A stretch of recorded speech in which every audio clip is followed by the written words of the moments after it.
नाज़रीन, बुशरा बीबी की आंख की सर्जरी हो गई है और उनकी फैमिली की बुशरा बीबी से मुलाकात भी करवा दी गई है। कोई ऐसी ख़ास खबर निकल के बाहर नहीं आई, लेकिन जेल इंतज़ामिया ने कहा जी कि बुशरा बीबी की फैमिली जो है वो मुतमईन है उनके इलाज के ऊपर। बहरहाल उनकी आंख का भी इशू बन गया, पहले इमरान खान साहब की आंख का इशू बना। पता नहीं क्या इनको खिला रहे हैं ये जेल के अंदर, या क्या इनको दे रहे हैं जेल के अंदर, समझ से बाहर है। कुछ तो ऐसा है जिसका ये पर्दा रखते हैं, वरना ये इमरान खान के डॉक्टरों को जाने देते, जाके उन्हें टेस्ट लेने देते, इमरान खान के ब्लड टेस्ट हो जाते, इमरान खान साहब से मुलाकात हो जाती, उनकी कंडीशंस को उनके डॉक्टर्स चेक कर लेते, या उनकी फैमिली जाकर मिल लेती। ये सारी चीज़ें आसिम मुनीर साहब ने रोक रखी हैं। तो ऐसा क्या किया जा रहा है इमरान खान के साथ और उनकी अहलिया के साथ कि उनकी आंखें ख़राब होना शुरू हो गई हैं।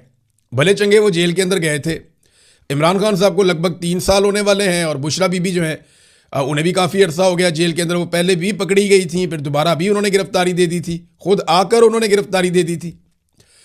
तो ये जो उनके साथ किया जा रहा है खिलवाड़, इसका कुछ समझ नहीं आ रहा और कोई इसके ऊपर आवाज़ उठाने को भी तैयार नहीं है। पाकिस्तान तहरीक इंसाफ तो भाई अजीबोगरीब सिचुएशन में है। अब खबर आई है जनाब के अचकज़ई साहब PTI से नाराज़ हो गए कि जनाब मेरे से मुशावरत नहीं कर रहे, ये जो जलसा किया है ये इसके बारे में मेरे से मुशावरत नहीं की गई, इस किस्म की खबरें रिपोर्ट हो रही हैं। मामला ये है कि अचकज़ई साहब पहले तो नाराज़ नहीं होते थे, अब इतना बड़ा ओहदा मिल गया तो अब नाराज़ भी होना शुरू हो गए हैं। यहाँ पे ना बस पाकिस्तान में ऐसे ही चलता है, जितना बड़ा आदमी को ओहदा मिल जाता है वो बताता है कि वो खुद कितना बड़ा आदमी था।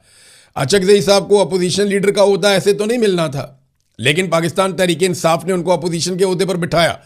अब खबरें आ रही हैं कि अचकज़ई साहब भी नाराज़ हो जाते हैं, दीगर लोग भी नाराज़ हो जाते हैं। तो PTI हुकूमत या एस्टेब्लिशमेंट से नाराज़ होने की बजाय ज़्यादातर आपस में ही एक दूसरे से नाराज़ होते रहते हैं, और उसका फ़ायदा अपोजिशन को और हुकूमत को बहुत होता है। नाज़रीन, एक चीज़ मैं नॉर्मली इस पर बात नहीं करता, लेकिन मुझे आपके सामने रखनी है ताकि ये रिकॉर्ड का हिस्सा रहे।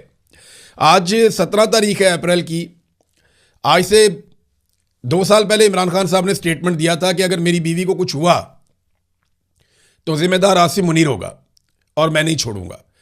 और आज 2 साल के बाद जो इमरान खान की अहलिया, उनकी हालत तशवीशनाक थी, उन्हें अस्पताल मुंतकिल करना पड़ा। यहाँ पे जो इंफॉर्मेशन मिनिस्टर है पंजाब की, जिनके अंडर में ये जेल आती है अडियाला वाली, उनका स्टेटमेंट मैं आपको पढ़ के सुनाना चाहूँगा ताकि वो रिकॉर्ड का हिस्सा रहे।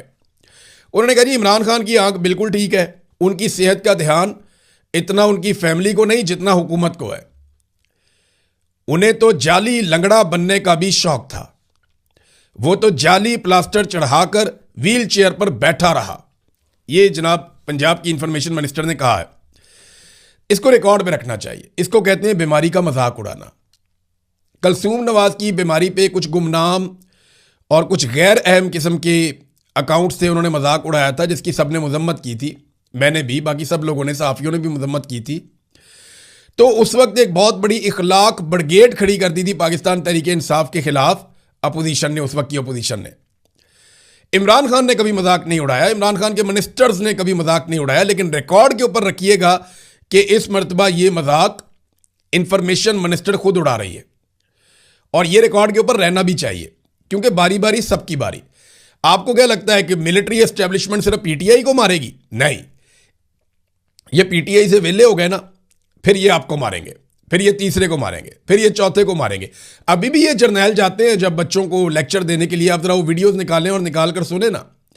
ये अभी जब जर्नैल जाते हैं बच्चों को यूनिवर्सिटीज़ में, कॉलेजेस में मिलने के लिए, तो वहाँ ये कहते हैं खुलकर कि सियासतदान है करप्ट, वो है बेईमान, वो पाकिस्तान को आगे नहीं बढ़ने देते।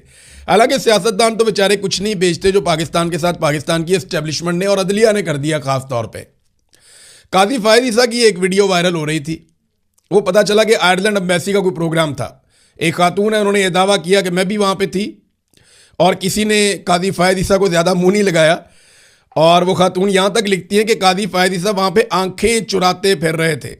यानी ये हालत हो गई है एक काजी की जिसने नाइंसाफ़ी की। अभी जो मौजूद हैं जितने जजेस, चाहे वो आईनी अदालत के हैं, चाहे वो सुप्रीम कोर्ट के हैं, वो ये बात याद रखें कि उनकी हालत काजी फायद ईसा से मुख्तलिफ नहीं होगी।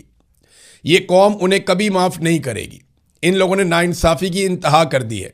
सिविलियंस का मिलिट्री कोर्ट्स के अंदर ट्रायल इन्होंने करवा दिया, लोगों की ज़िंदगियाँ इन्होंने बर्बाद कर दी, इंतखाबी निशान इन्होंने छीन लिया। मखसूस नशस्तें जिस पॉलिटिकल पार्टी को अवाम ने दी थी, माले गनीमत बनाकर उन्हें दूसरी तरफ भिजवा दिया। इंसानी हकूक़ के मामलात के ऊपर ये नहीं जागे सोते रहे, तो ये अदलिया अवाम की मुजरिम है और ये जजेस अवाम के बीच में जाने के काबिल नहीं रहेंगे। दुनिया में कहीं भी ये बंदा खुल के नहीं फिर सकता कादी फायद ईसा। और ये जो बाकी रिटायर होंगे ना, ये भी फिर के दिखा दें दुनिया में कहीं खुलकर, तो मैं मान जाऊंगा ये खुलकर फिर रहे हैं। इनकी हालत बहुत बुरी होगी। जैसा कि जनरल बाजवा है, नदीम अंजुम है, ये लोगों में नहीं जा सकते। मेरा चैलेंज है, आ जाए यूरोप में, अमेरिका में, इधर बरतानिया में, दुनिया के किसी भी मुल्क में आए, खुलकर जरा पब्लिक में फिर कर देखें पब्लिक इनका बैंड बजा देती। ये जनरल फैज है, वो भी नहीं खुलकर फिर सकता। और जो मौजूदा अदलिया और स्टैब्लिशमेंट पे जो लोग काबिज हैं, चाहे वो जज हैं या जर्नैल हैं, मुस्तकबिल उनका भी इससे मुख्तलिफ नहीं होगा। ये हकीकत है। ये हकीकत है कि इससे मुख्तलिफ उनका मुस्तकबिल नहीं होगा। जो काजी फायद ईसा के साथ हो रहा है, बाकियों के साथ भी यही होगा। और देखें, पाकिस्तान में आवे का आवे ही बिगड़ गया है। ये मैट्रिक के इम्तिहान के अंदर जो पेपर आया ना मुताला पाकिस्तान का, उसमें कलसूम नवाज का, शहबाज शरीफ का और नून लीगी उन्होंने घुसा दिए बीच में पेपर में। आप अंदाज़ा करें कि एक ख़ानदान को खुश करने के लिए उसके अफराद को मुताला पाकिस्तान के पेपर में घुसा दिया। और बददयानत तरीन लोग हैं ये। इन्होंने पाकिस्तान को लूटा है, पाकिस्तान को तबाह किया है। ये वही लोग हैं जिन्होंने IPPs लाकर पाकिस्तान में लगाए और आज पूरा पाकिस्तान लोड शेडिंग की सूरत में अजाब भुगत रहा है।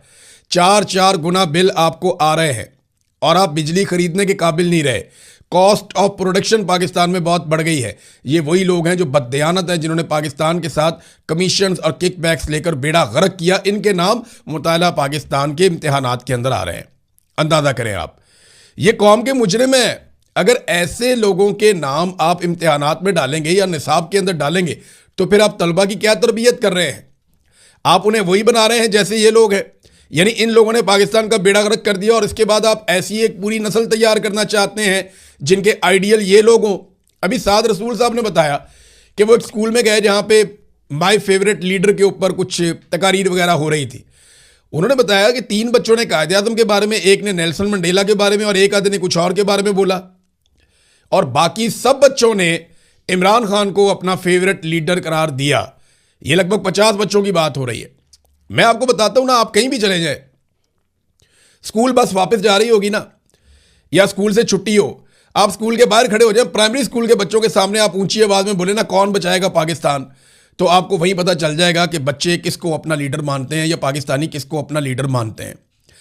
तो नादरीन, 19,000 मेगावाट आज की हमारी डिमांड है। मैं IPPs की बात कर रहा था, जरा आ जाए वहां पे। हमारी आज की डिमांड है 19,000 मेगावाट।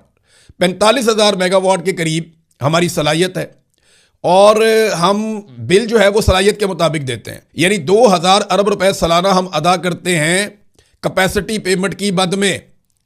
वो बिजली जो हम नहीं खरीदते, वो बिजली जो बनती नहीं, वो बिजली जिसे हम इस्तेमाल ही नहीं करते, उसका हम 2,000 अरब रुपया सालाना देते हैं, जो वज़ीर आज़म के बेटे से लेकर बहुत बड़े बड़े लोगों को मिलते हैं। बहुत सारे लोगों के फ्रंटमैन वहाँ पे बैठे हैं। एस्टेब्लिशमेंट से जुड़ी कंपनियों को भी ये पैसा मिलता है।